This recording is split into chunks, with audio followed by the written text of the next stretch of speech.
Hi, this is Eric with TechShop and another edition of Tool Showcase. Today we've got more tool technology, and what we're looking into was one of our favorite time savers, torque sticks.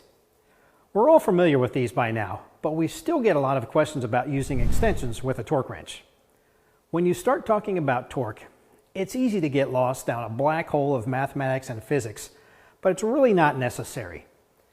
As long as you understand the basic ideas and follow a few simple guidelines, you'll be an expert on the subject of torque.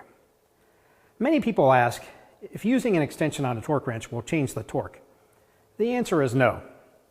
The force put into an extension will equal the force exerted at the end. But if extensions don't change the torque, how do torque sticks work? Torque sticks are made of metal that is designed to twist, similar to a torsion bar.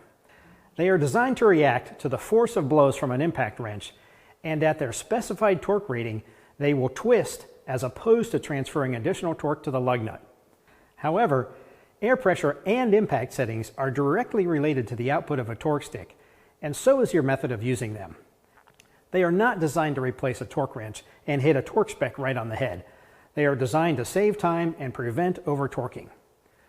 The correct method of using them is to select one with a close but not higher rating than the lug nuts, and immediately after the lug nut bottoms out and initially tightens, release the trigger on the impact. The job of the torque stick is done.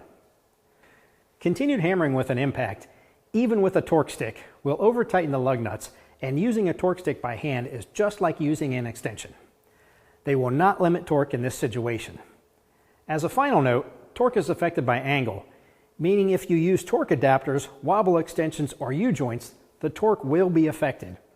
We'll dig into this down the road a bit, but if you've ever wondered, this is the reason that flex head torque wrenches have limited head movement, usually only about 15 degrees. Okay, that's it for today. Don't forget to go to TechShopMag.com for more tool showcase videos. Thanks for watching TechShop's Tool Showcase. I'll see you next time.